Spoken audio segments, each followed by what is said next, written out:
Kia ora ana ko o tātou katoa. It's only been a few days since I last spoke with you all, but with so much going on in the lead up to our border opening on January the 13th, I felt it was important to give you all another update. But before we get into that, I would like to wish everyone a happy new year. And I hope that all of you have been able to make the most of some holiday time with your family members and your loved ones. I know that for many of our hard-working government officials and staff, you've had to work through some of this holiday break on some very important work on behalf of the entire country. And to those of you who have been working through, I offer my sincere thanks and appreciation for your efforts. They certainly have not gone unnoticed. Over the past week or so, most of you should have hopefully seen some of the official information being put out by the Ministry of Health, or Te Marae Ora, regarding what we all need to be doing to keep our communities both safe in the lead up to the border opening and beyond. If you haven't come across any of this yet, make sure you check it out as soon as you can. And the best way to find out what you need to know is by visiting the government COVID-19 website, the TMO website, or by following the COVID-19 Facebook page. This information from TMO is all to do with public health measures that we all need to take on board and be part of, and that will help to keep all of us safe. These new health-related rules and regulations will be coming into effect on January the 13th, and for the most part, they are in line with what has now become common practice in the vast majority of nations around the world. They include things like the mandatory wearing of face masks in certain situations. For instance, in all venues, businesses and other facilities defined as high risk by TMO, and also on all public transport, which includes all buses and aircraft, as well as passenger vehicles used for transfer to and from the airport. People entering high-risk facilities must also have proof of vaccination. Otherwise, the person in control of the premises must impose certain restrictions, such as a 100-person limit, the mask-wearing rules, and 1 meter physical distancing. These rules do not apply to children under the 12 years of age. Certain businesses and services, as well as gatherings of more than 100 people, will also be required to have contact tracing systems in place, and businesses, services and government must appoint a COVID-19 health and safety officer. We currently have 319 COVID-19 health and safety officers registered, and their number will continue to increase. Mask wearing will not be mandatory in other public settings that do not fall into any of the categories that I have mentioned, but it is at all times highly encouraged and recommended by our health professionals, and businesses can themselves decide to impose standards that exceed the health regulations. The diligent use of our CookSafe contact tracing tools, the CookSafe QR card, and the CookSafe Plus app is also strongly encouraged, as is the observance of basic health and hygiene measures.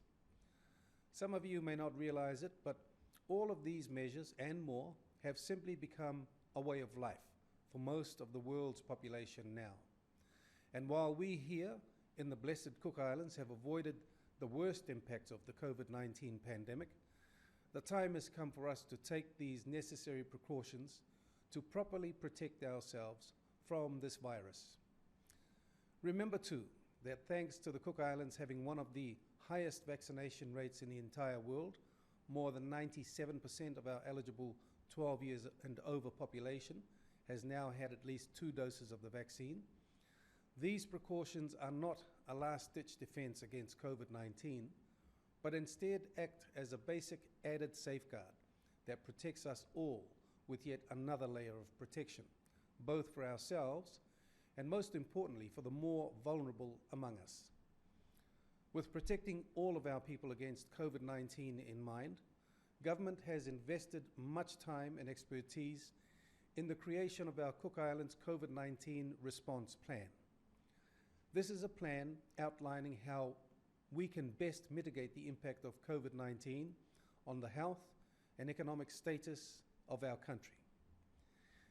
In setting out a safe framework for how we will go about protecting Cook Islanders from COVID-19 once our borders open on January the 13th, the response plan identifies 4 main action areas, 3 of which are the requirements for entry to the Cook Islands, requirements on arrival into the Cook Islands, and requirements for travel to the Pāinua. These key areas of concern will be managed via multiple layers of protection protocols, including stringent COVID testing, vaccination requirements, travel stand-downs, home isolation, and managed quarantine. The 4th main action area is to do with public health measures within the community, and I've already mentioned some of the ways in which we can all contribute to this. In addition, TMO now have in place 50 new standard operating procedures and policies to deal with COVID-19 should it ever arrive on our shores.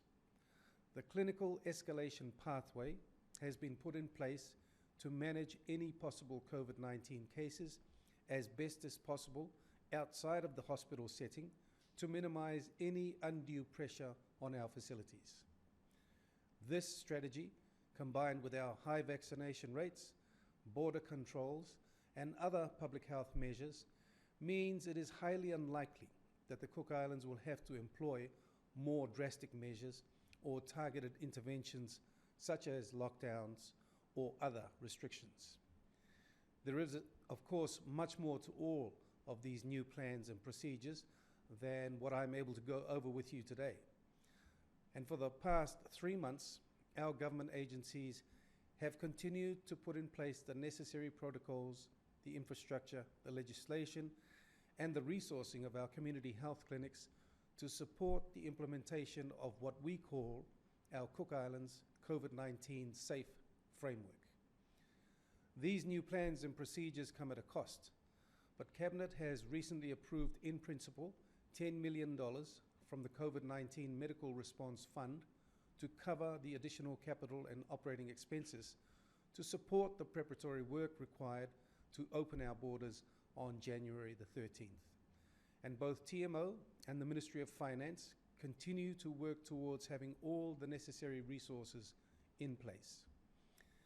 We all have our part to play, but as January the 13th approaches, you can rest assured that what your government has done, is doing, and will continue to do is everything it can to ensure not only a safe and efficient border opening, but also the continued protection of the entire Cook Islands from COVID-19. We are ready, we are prepared, and we are protected. Now it's time. Kia ora, e kia manui.